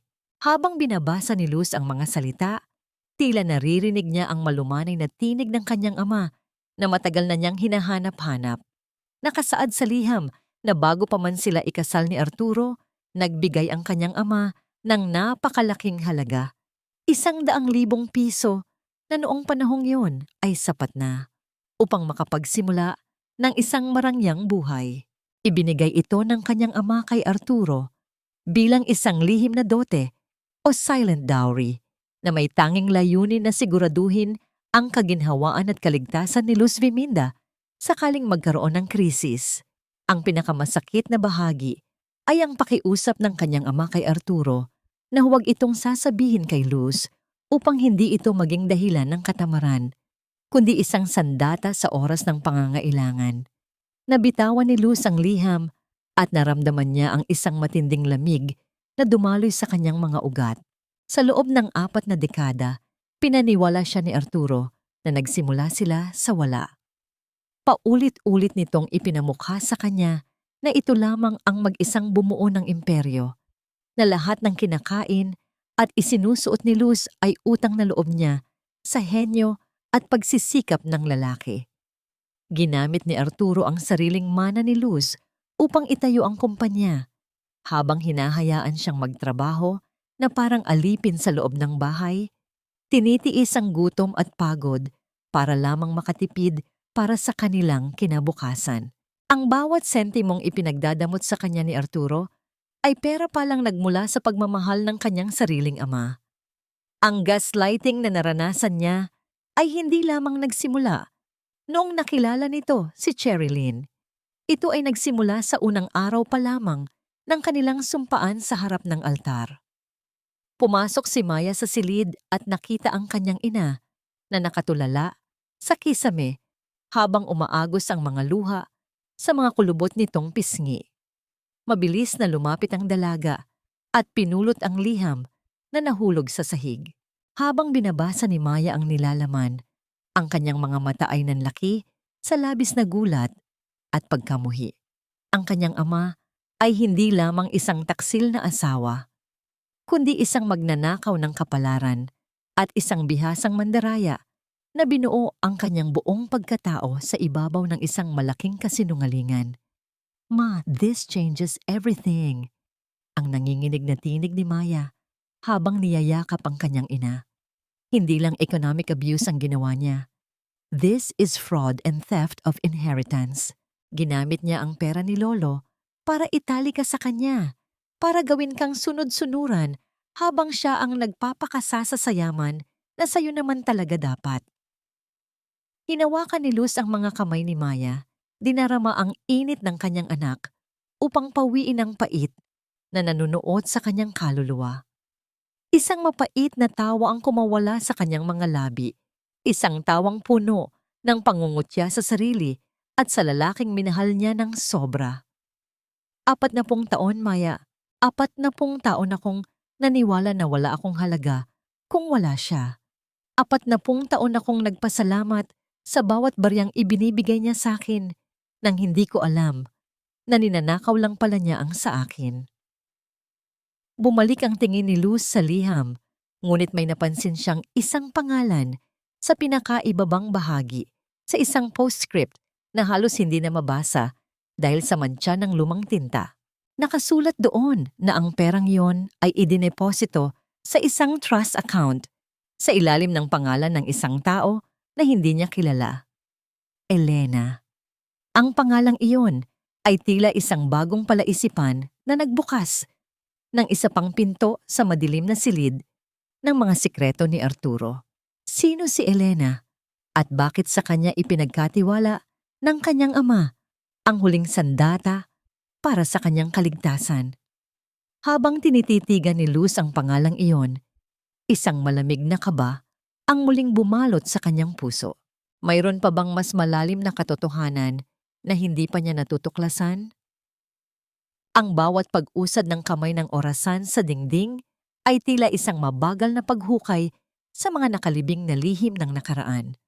Sa loob ng sasakyan ni Maya, nanatiling tahimik si Luz Viminda habang pinagmamasdan ang mga pamilyar na kalsada ng Maynila na tila nagbabago sa kanyang paningin.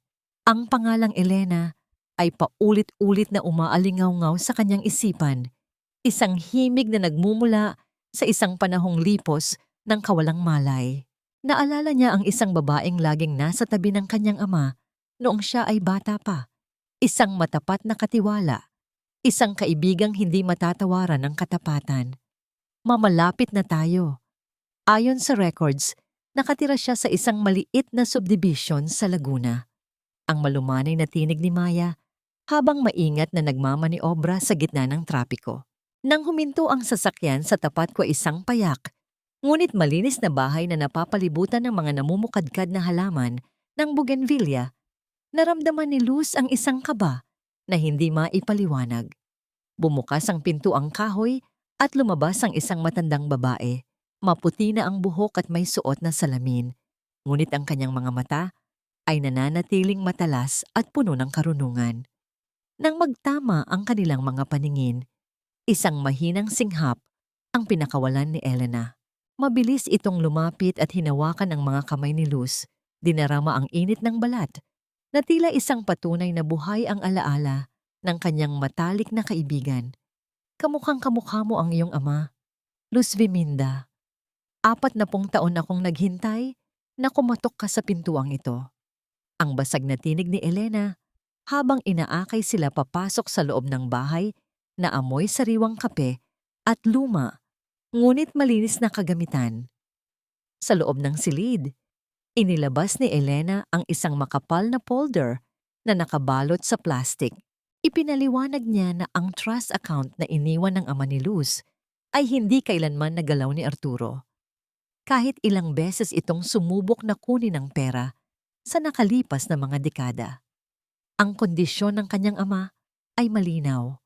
Ang pondo ay maaari lamang ibigay kay Luz Viminda sa oras na siya mismo ang humingi nito o kapag napatunayang siya ay nasa panganib o pinagkaitan ng kalinga. Ang bawat sentimong ibinigay ng kanyang ama ay lumago sa loob ng 4 na dekada, isang lihim na kayamanan na nakalaan para sa kanyang muling pagsilang. Ilang beses pumunta rito si Arturo, Luz. Tinangka niyang pekein ang pirma mo. Tinangka niyang takutin ako. Pero ang bili ng tatay mo ay batas sa akin. Alam ng tatay mo ang ugali ni Arturo. Alam niyang darating ang araw na kakailanganin mo ng matataguan. Pagkukwento ni Elena habang hinahaplos ang likod ng kamay ni Luz. Sa mga sandaling iyon, tila naramdaman ni Luz ang isang mahigpit at mainit na yakap mula sa kanyang ama na nasa kabilang buhay na. Ang pait na namuo sa kanyang puso dahil sa 40 taong panlilinlang ni Arturo ay unti-unting natunaw, pinalitan ng isang dalisay na pag-asa. Hindi siya nag-iisa. Ang kanyang ama ay hindi kailanman siya pinabayaan. Nag-iwan ito ng isang kalasag na magpoprotekta sa kanya sa oras na ang lalaking pinagkatiwalaan niya ay maging kanyang kaaway. Isang malalim at malayang paghinga ang pinakawalan ni Luz. Tila ba ang lahat ng bigat ng kanyang kahapon ay tuluyan ng tinangay ng hangin. Nang lumabas sila ng bahay ni Elena upang bumalik sa Maynila, napansin ni Luz ang isang pamilyar na figura na nakasandal sa isang puno sa tapat ng kanilang sasakyan. Si Arturo. Gusot ang polo, madungis ang sapatos, at may mga matang puno ng desperasyon at puyat. Malayo ang itsura nito sa aroganteng lalaki na nagpalayas sa kanya noong nakaraang linggo. Nang makita sila, mabilis na lumapit si Arturo at sinubukang hawakan ng braso ni Luz, ngunit mabilis itong hinarang ni Maya. Luz, please, kausapin mo ako. Nagkamali ako. Alam ko na yon ngayon. Iniwan ako ni Cherry. Kinuha niya ang lahat ng naitabi ko. Wala na akong matuluyan, wala na akong pera. Isipin mo ang 40 taon natin. Patawarin mo na ako. Bumalik na tayo sa dati. Ang nanginginig na pagsusumamo ni Arturo. Ang kanyang tinig ay puno ng huwad na pagsisisi. Tinitigan siya ni Luz Biminda ng matagal.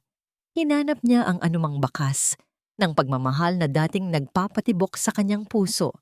Ngunit wala na siyang naramdaman, kundi isang malalim na awa para sa isang taong nawalan ng kaluluwa dahil sa kasakiman. Hindi na siya ang babaeng nakayuko at natatakot sa bawat sigaw nito. Ang babaeng nasa harap ni Arturo ngayon ay isang taong malaya, may sariling yaman, at may suporta ng kanyang mga mahal sa buhay. Ang 40 taon natin, Arturo, ay binuo mo sa isang malaking kasinungalingan. Ninakaw mo ang mana ko, ninakaw mo ang kabataan ko, at sinubukan mo pang kunin ang huling proteksyon na iniwan ng tatay ko. Ang mahinahon, ngunit mariing tugon ni Luz, ang bawat salita ay may bigat ng katarungan. Hindi tayo babalik sa dati, dahil ang dati na sinasabi mo ay isang malaking panlilinlang. Tapos na tayo. Mabilis na sumakay si Luz sa sasakyan at hindi na nilingon ang lalaking nakaluhod sa gilid ng kalsada. Humihingi ng tawad na huli na para sa isang pusong matagal nang pinatay. Habang papalayo ang sasakyan, tumingin si Luz sa rearview mirror at nakita ang sarili niyang refleksyon. Ang kanyang mga mata ay hindi na bakas ng luha, kundi ng isang liwanag na nagmumula sa loob. Isang liwanag na nagsasabing ang tunay na buhay ay nagsisimula pa lamang sa edad na 60. Ngunit habang lumalayo sila, isang katanungan ang pumasok sa kanyang isipan. Matapos makuha ang yaman at kalayaan, kaya ba niyang buksan muli ang kanyang puso para sa isang bagong simula? O ang bakas ng 40 taong sugat ay mananatiling hadlang sa kanyang ganap na paggaling? Dahan-dahang tinanggal ni Luz Biminda ang bawat kwadro na nakasabit sa dingding ng kanilang sala. Ang mga larawang nagpapakita ng huwad na kaligayahan sa loob ng 40 taon ay isa-isang naglaho. Iniwan ang mga mapuputing marka sa pader na tila mga bakas ng mga sugat na nagsisimula ng maghilom. Sa bawat pagbaba niya ng frame, naramdaman niya ang unti-unting paggaan ng hangin sa loob ng tahanan. Ang katahimikan na dati ay nakakabingi at puno ng takot ay napalitan ng isang mapayapang indayog ng mga kurtinang hinahampas ng sariwang hangin mula sa hardin. Wala nang boses na binuo ng puot ang umaalingaw-ngaw. Wala nang mga yabag ng paa na nagdadala ng pangamba. Ang bahay ay muling nagiging kanya, isang santuwaryo ng isang babaeng muling nahanap ang kanyang sarili. Narinig ni Luz ang dahan-dahang paglapat ng pinto ng sasakyan sa labas. Hudyat ng pagdating ni Maya. Pumasok ang kanyang anak na may bitbit na mga papeles, ngunit sa pagkakataong ito, ang mukha ng dalaga ay hindi na bakas ng pag-aalala. May isang uri ng tagumpay na nakaguhit sa kanyang mga mata. Inilapag ni Maya ang portfolio sa mesa at kinuha ang mga kamay ng kanyang ina. Pinipisil ang mga ito nang may kasamang pagbati. Ma, it's officially over. The court has issued the final injunction. Arturo's company is now under receivership, and because of the trust account from Lolo, Hindi na niya pwedeng galawin kahit ang natitirang asset ng pamilya. Paliwanag ni Maya na may halong ginhawa sa boses. And you won't believe what happened to Cherry. Balita sa circle ng mga business associates ni Papa, kinuha ni Cherry ang lahat ng cash na itinago ni Papa sa isang secret vault sa opisina. She ran away with a man who happens to be Papa's biggest rival in the construction business. Pinagpalit siya ni Cherry sa mismong taong gustong magpabagsak sa kanya. Isang malalim na buntong hininga ang pinakawalan ni Luz Viminda. Hindi siya nakaramdam ng galak sa sinapit ng asawa, ngunit hindi rin siya nakaramdam ng awa. Ito ang batas ng universo, ang ani ng bawat binhing itinanim ng kasamaan. Ang lalaking minsang nagnakaw sa kanyang kabataan at yaman ay ninakawan din ng babaeng pinag-alayan niya ng kanyang dangal. Ang bawat sentimong kinuha ni Arturo sa pawis ni Luz ay mabilis ding kinuha ng isang taong mas mabilis at mas tuso sa kanya. Karma is really a queen, Ma. Dagdag ni Maya habang nakangiti. Arturo is practically homeless now. Ang balita ko, nakikitira siya sa isang maliit na kwarto sa kanto ng opisina niya. Nagmamakaawa sa mga dati niyang tauhan na pahiramin siya ng pangkain. No one wants to help him because they saw how he treated you. Tinitigan ni Luz ang kanyang mga kamay. Ang marka ng singsing na tinanggal niya noong nakaraang gabi ay unti-unti nang naglalaho. Ang balat ay muling nagkakakulay. Tumayo siya at naglakad patungo sa bintana. Pinagmamasdan ang mga halaman na tila mas masigla ang pagkaberde sa ilalim ng sinag ng araw. Sa loob ng 4 na dekada, inakala niyang ang kanyang mundo ay iikot lamang sa pagsisilbi kay Arturo. Ngunit ngayon, sa bangbinmin ng kanyang kalayaan, napagtanto niya na ang pinakamalaking pagkakamali niya ay hindi ang pagmamahal, kundi ang paglimot na mahalin ang sarili. Maya, gusto kong buksan muli ang garahe. Gusto kong ilabas ang lumang oven ko at simulan muli ang pagbe-bake. Ang mahinahong pahayag ni Luz, ang kanyang tinig ay puno ng bagong sigla. Gusto kong amoy vanilla at asukal ang bahay na ito, hindi amoy alak at galit. Yumakap si Maya mula sa likuran ng kanyang ina. Idinikit ang pisngi sa balikat nito. That's a great idea, Ma. You deserve all the sweetness in the world. Habang magkayakap ang dalawa, naramdaman ni Luz ang isang pamilyar na pagpintig sa kanyang dibdib. Isang mabilis na tibok na hindi dulot ng kaba, kundi ng isang kagalakang matagal nang naikubli. Ngunit ang kanilang mapayapang sandali ay nagambalan ng lumitaw ang isang anino sa labas ng kanilang tarangkahan.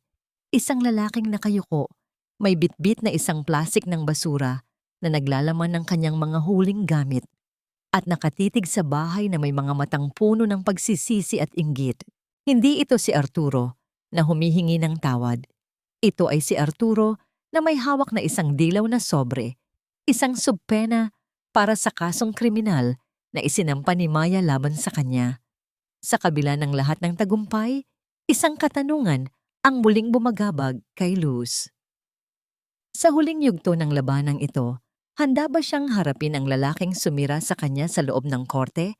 O ang huling hibla ng kanyang kabutihan ang magiging dahilan upang muli siyang mag-alinlangan? Ang katahimikan sa loob ng malawak na silid ng korte ay tila isang mabigat na kumot na bumabalot sa lahat ng naroon. Sa ilalim ng malalamig na ilaw, nakaupo si Luz Viminda sa likod ng kanyang anak na si Maya. Ang kanyang likod ay tuwid at ang kanyang mga mata ay nakapako sa harapan. Sa kabilang dako, naroon si Arturo. Malayo na ang itsura nito sa makapangyarihang negosyante na nakasanayan ng marami. Ang kanyang polo ay kupas at tila maluwag na sa kanyang nangangayayat na katawan, habang ang kanyang mga mata ay malalim ang pagkakalubog at puno ng takot. Sa bawat sandaling lumilipas, ang bawat paghugot ng hininga ni Arturo ay bakas ng isang taong alam na ang kanyang huling hantungan ay papalapit na.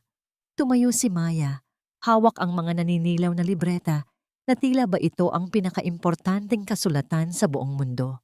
Inilakad niya ito patungo sa mesa ng hukom at dahan-dahang inilatag ang bawat isa.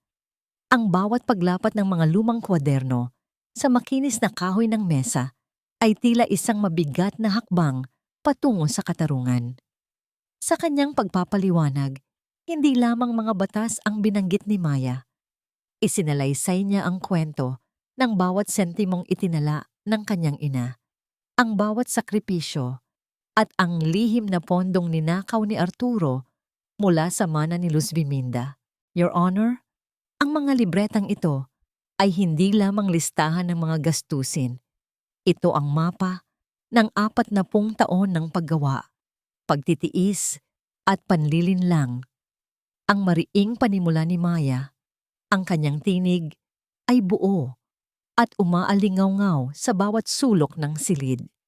Ipinapakita rito na ang imperyong ipinagmamalaki ng nasasakdal ay itinayo sa ibabaw ng pawis at nakaw na yaman ng aking ina.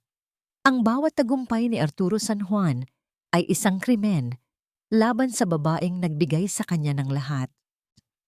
Nakita ni Luz kung paano yumuko si Arturo. Ang kanyang mga balikat ay nanginig sa ilalim ng bigat ng mga katotohanang ibinubunyag. Walang anumang salitang lumabas sa bibig ng kanyang abogado. Ang ebidensya ay napakalinaw at napakabigat upang kontrahin.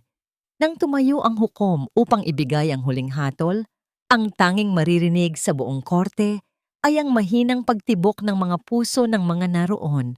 Ang mabigat na paghampas ng kahoy na martilyo sa ibabaw ng mesa ay naging hudyat ng katapusan ng isang mahabang kabanata ng kawalang katarungan. Inihayag ng hukom ang hatol. 80% ng lahat ng natitirang ari-arian ni Arturo ay ibabalik kay Luz Biminda bilang kabayaran sa panlilinlang at binaluktot na paghahati ng yaman. Higit sa lahat, formal na pinagtibay ang mga kriminal na reklamo para sa bauhan kinte at panloloko sa mga dokumento. Isang mahabang panahon ng pagkakakulong ang naghihintay kay Arturo. Ang hatol na yon ay tila isang malakas na bugso ng hangin na nagpabukas sa lahat ng bintana ng kaluluwa ni Luz, hinuhugasan ng bawat pait na nanahan tuon sa loob ng 4 na dekada. Matapos ang pagdinig, habang inaalalayan ng mga gwardya si Arturo palabas, bigla itong nagpumiglas at sumubsob sa paanan ni Luz Biminda. Ang kanyang mga kamay, na dati ay puno ng ginto at kapangyarihan, ay ngayon ay nangangaligig habang pilit na humahawak sa laylayan ng barot saya ni Luz. Luz, patawarin mo ako. Vivo oy, please. Huwag mo akong hayaang mabulok sa kulungan. Isipin mo ang mga anak natin. Isipin mo ang lahat ng pinagsamahan natin. I promise, magbabago ako. Pagsisilbihan kita habang buhay. Don't do this to me, Luz. Ang nanginginig na pagsusumamo ni Arturo, ang kanyang mga luha ay mabilis na pumatak sa sementadong sahig. Tumingin pababa si Luz Biminda. Tinitigan niya ang lalaking nasa kanyang paanan, ngunit wala siyang naramdamang poot, galit, o kahit katiting na pag-ibig. Ang lalaking ito ay isa ng estranghero, isang anino ng nakaraan na wala ng puwang sa kanyang kasalukuyan. Dahan-dahan niyang inabot ang mga kamay ni Arturo at isa-isang tinanggal ang mga daliri nito na nakakapit sa kanyang damit. Ang bawat pagbitaw ay isang deklarasyon ng kanyang ganap na kalayaan. Ang 40 taon nating pinagsamahan, Arturo, ay ikaw mismo ang tumapos noong araw na inihagis mo ang maleta ko sa labas ng pintuan. Ang mahinahon, ngunit dambuhalang tinig ni Luz Biminda. Huwag mong gamitin ang mga anak natin para isalba ang sarili mo dahil ikaw ang unang nakalimot sa kanila. Ang katarungang ito ay hindi ganti, kundi bunga ng iyong sariling mga gawa. Malaya na ako, Arturo, at sa wakas, malaya ka na ring harapin ang iyong sariling kadiliman. Tumalikod si Luz at naglakad palabas ng korte kasabay ni Maya. Ang bawat hakbang niya sa pasilyo ay tila mas magaan. Ang kanyang puso ay pumipintig sa isang ritmo na puno ng kapayapaan. Nang bumukas ang malalaking pintuan ng gusali, sinalubong sila ng isang maliwanag at mainit na sinag ng araw. Huminga ng malalim si Luz, dinarama ang sariwang hangin na pumasok sa kanyang mga baga. Ang kanyang labanan ay tapos na. Ang katarungan ay nakamit na. Ngunit habang pinagmamasdan niya ang malawak na mundo sa kanyang harapan, isang bagong kaisipan ang sumagi sa kanyang diwa. Matapos ang lahat ng pagkawasak at pananalo, ano ang unang bagay na gagawin ng isang babaeng muling binuhay ang sariling kaluluwa? Ang bawat hagod ng pinsel sa mga pader ng sala ay nag-iiwan ng makapal at kulay dilaw na pintura na tila ba unti-unting sinusupil ng liwanag ang mga anino ng nakaraan. Sa bawat paggalaw ng kamay ni Luz Biminda, nararamdaman niya ang isang uri ng pagpapalaya na hindi kayang ibigay ng anumang hatol ng korte. Ang dating madilim at malamig na bahay ay unti-unti nang nagbabago ang anyo. Inalis na niya ang bawat bakas ni Arturo, ang mga mabibigat na kurtinang amoy, usok ng sigarilyo, ang mga palamuting binuo ng kasakiman, at ang bawat piraso ng kasangkapang nagpapaalala sa kanya ng mga gabing siya ay nag-iisa at natatakot. Ang hangin sa loob ng tahanan ay nagsisimula ng huminga ng malaya, kasing sariwa ng mga bagong bukadkad na bulaklak sa kanyang hardin. Napatigil si Luz sa kanyang pagpipinta nang madama niya ang dahan-dahang paglapat ng mga kamay ni Maya sa kanyang balikat. Pumasok ang kanyang anak na may bitbit na isang maliit na kahon na puno ng mga sariwang sangkap para sa pagluluto.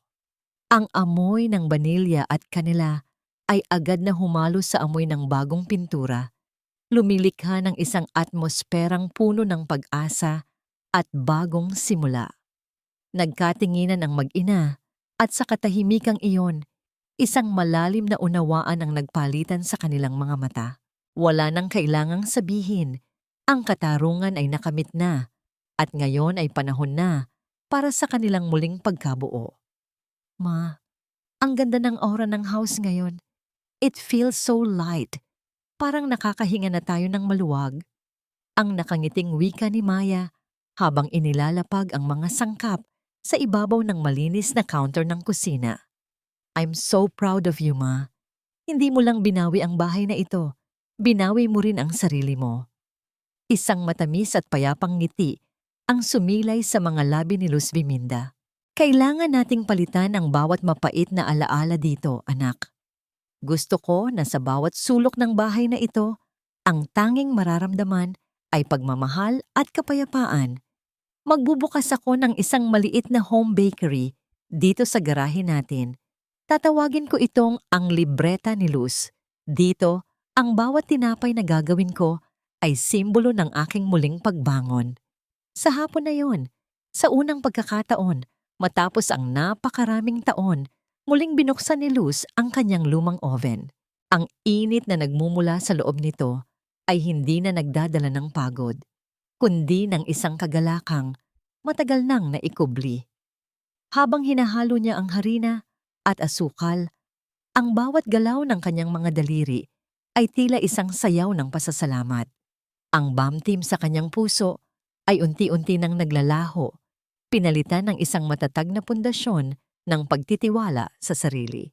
Nang mailabas niya ang unang tray ng mga pandesal, ang bango ng bagong luto na tinapay ay bumalot sa buong bahay.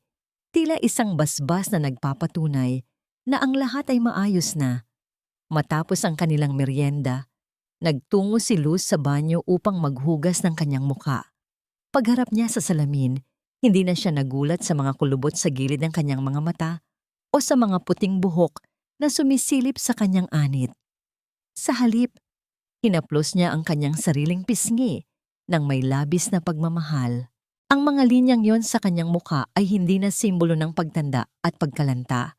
Ang mga ito ay mga medalya ng kanyang katatagan, mga guhit ng isang mapait ngunit matagumpay na kasaysayan. Siya ay maganda, hindi dahil sa kawalan ng dungis, kundi dahil sa kakayahan niyang muling mabuo mula sa pagkawasak. Naglakad si Luz patungo sa bintana ng kanyang silid at pinagmasdan ang unti-unting paglubog ng araw.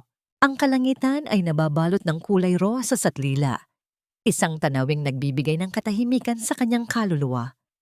Ang kanyang labanan sa korte ay tapos na.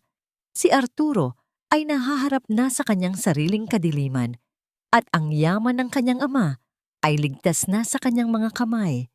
Ngunit habang ninanamnam niya ang kanyang kalayaan, isang kakaiba at banayad na pintig ang naramdaman niya sa kanyang dibdib. Isang katanungan ang pumasok sa kanyang isipan na nagpadama sa kanya ng munting kaba at pananabik.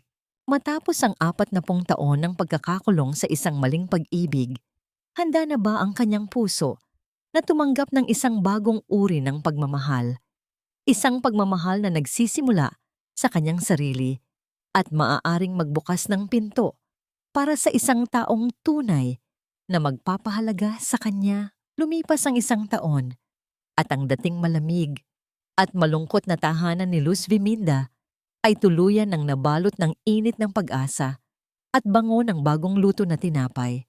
Ang bawat umaga sa kanyang buhay ay hindi na nagsisimula sa kaba o sa tunog ng mapang-alipustang boses ni Arturo, kundi sa banayad na sikat ng araw na humahaplos sa kanyang mukha at sa masiglang paghahanda ng mga sangkap para sa kanyang munting negosyo. Ang karatula sa tapat ng kanyang garahe na may nakasulat na "Ang libreta ni Luz" ay naging simbolo ng katarungan at tagumpay sa kanilang buong komunidad. Hindi lamang ito isang bakery, ito ay isang santuaryo para sa mga kababaihang nagnanais na muling mahanap ang kanilang sariling lakas at halaga. Sa loob ng kanyang kusina, masayang nag-aayos ng mga bagong lutong pandesal si Luz habang pinagmamasdan ng kanyang anak na si Maya na kasalukuyang nakikipaglaro sa kanyang mga apo sa hardin. Ang tanawing iyon ang pinakamagandang bayad sa lahat ng kanyang mga pinagdaanang hirap. Isang hapon, habang nagpapahinga sila ni Maya sa ilalim ng punong mangga, isang katanungan ang bumasag sa kanilang mapayapang usapan. Tinanong ni Maya ang kanyang ina kung handa na ba itong magpatawad. Tumingin si Luz sa malayo, pinagmasdan ang unti-unting pagbabago ng kulay ng kalangitan. Ang pagpapatawad, Maya, ay hindi nangangahulugang kinalimutan ko na ang ginawa ni Arturo. Hindi ko kailanman mabubura ang 40 taon ng panloloko. Ngunit pinatawad ko na ang sarili ko dahil sa pananatili ko sa sitwasyong yon ng napakahaba. Tungkol naman kay Arturo, wala na akong puwang para sa puot sa puso ko. Pinakawalan ko na ang galit dahil ayaw ko nang magdala ng anumang mabigat na dalahin. Ang katarungang ibinigay ng batas ay sapat na para sa akin. Ngayon, ang tingin ko sa kanya ay isang estranghero na bahagi lamang ng aking nakaraan. Tungkol naman kay Arturo, ang balita ay nakarating sa kanila na kasalukuyan itong nagsisilbi ng kanyang parusa sa loob ng piitan, mag-isa at walang sino mang dumadalaw. Si Cherilyn naman ay tuluyan ng naglaho. Matapos makuha ang lahat ng huling pondo ni Arturo, iniwan ang lalaki sa gitna ng kanyang pinakamadilim na sandali. Ito ang tunay na kapayapaan para kay Luz Viminda. Ang malamang, ang bawat isa ay tumanggap ng nararapat na ani mula sa kanilang mga itinanim. Wala siyang nararamdamang ligaya sa paghihirap ng iba. Ngunit mayroon siyang malalim na kapanatagan dahil ang katotohanan ay lumitaw at ang kanyang dignidad ay naibalik. Ang pinakamalaking aral na iniwan ng kwentong ito sa puso ni Luz Viminda at sa lahat ng mga nakasaksi sa kanyang laban ay ang kahalagahan ng pagmamahal sa sarili. Ang libreta ko ay dati ni-rating listahan ng mga utang at gastusin para sa ibang tao. Pagbabahagi ni Luz, habang hinahaplos ang kanyang lumang kwaderno na ngayon ay puno na ng mga recipes at mga pangarap. Pero ngayon, natutunan ko na ang pinaka-importanting account na dapat nating ingatan ay ang ating sariling halaga. Huwag mong hahayaan na ang ibang tao ang magsulat ng halaga mo. Ang iyong kakayahan, ang iyong pagsisikap at ang iyong pagkatao ay sapat na upang ikaw ay mabuhay ng may dangal. Hindi pa huli ang lahat para magsimulang muli. Basta't meron kang tiwala sa iyong sarili at sa pagmamahal ng mga taong tunay na nagpapahalaga sa iyo. Habang lumulubog ang araw, pumasok si Luz sa loob ng kanyang bahay at hinarap ang salamin. Isang matamis at dalisay na ngiti ang sumilay sa kanyang mga labi. Wala na ang matandang babaeng nakayuko at natatakot. Ang nasa harap niya ay isang reyna ng sarili niyang buhay, isang babaeng muling bumangon mula sa abo ng pagkawasak at ngayon ay nagniningning sa liwanag ng katarungan at pag-ibig. Ang bawat sugat ay naging pilat ng katapangan at ang bawat luha ay naging kristal ng karunungan. Ang bagong kabanata ng kanyang buhay ay hindi na isusulat sa ilalim ng anino ng iba, kundi sa ilalim ng maliwanag na sikat ng araw ng kanyang sariling kalayaan.